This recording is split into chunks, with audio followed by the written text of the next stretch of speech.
Long ago, in a kingdom nestled between misty mountains and golden fields, there lived a noble and thoughtful king named Bear.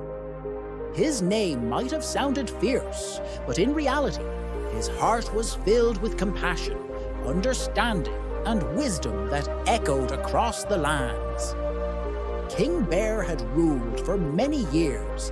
His people loved him, respected him, and often spoke of his bravery, his fair decisions, and his ability to maintain peace in a world that was constantly shifting. Songs were written about his victories, and mothers told tales of his kindness to their children.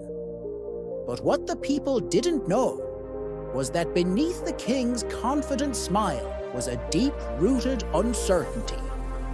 Despite all he had achieved, King Bear struggled with a private belief that he wasn't truly deserving of praise. Every time someone bowed to him or sang his glory, a quiet voice inside him would whisper, "It's not because of you. You just got lucky." This voice haunted him, even during his greatest achievements. It told him he was only standing tall because of his advisors, his army, or sheer coincidence. And while he never voiced these thoughts, they lived with him like a shadow he couldn't escape. Then, one summer, disaster struck. The great river that flowed through the heart of the kingdom suddenly dried up. The crops began to wither. The animals wandered in search of water. People grew worried, their eyes searching the skies and the mountains for signs of relief. But nothing came. King Bear immediately summoned his council, wise men, water experts, generals, and spiritual guides. They searched far and wide. Scouts and messengers were sent across the borders. Every day, reports returned with no answers.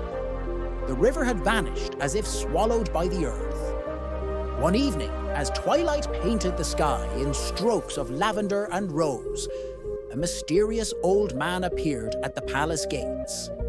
His clothes were dusty, his sandals worn thin by years of walking.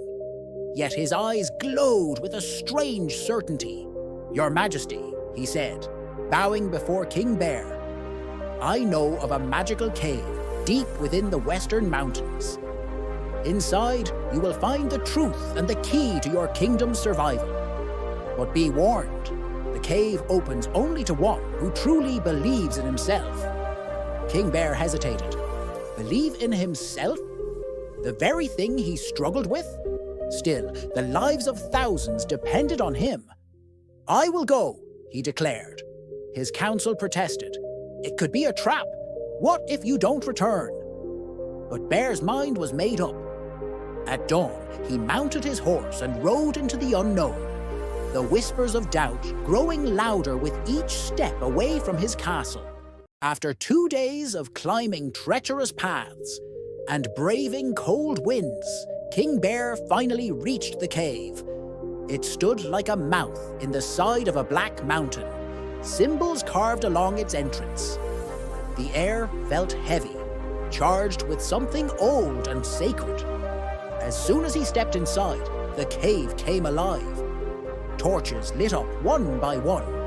A deep voice echoed through the stone. "To find what you seek, you must face what you fear."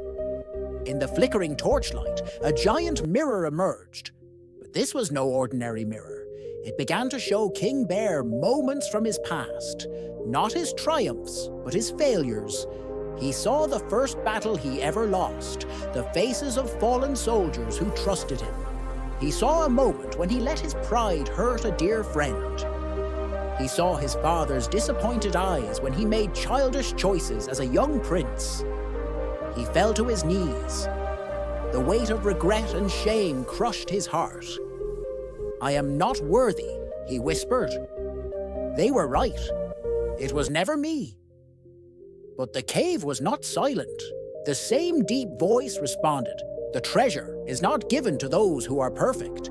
It is given to those who believe they can grow." Suddenly, something inside him stirred. He stood. Yes, he said quietly. I have failed, but I have also learned. I've changed. I continue to grow. I am not perfect, but I will keep becoming better. As soon as those words left his mouth, the mirror shattered. Behind it, a golden door slowly creaked open. Inside, he found a spring, clear, glowing, and flowing freely. The water seemed alive, humming with energy. He cupped his hands and drank. It was like drinking light.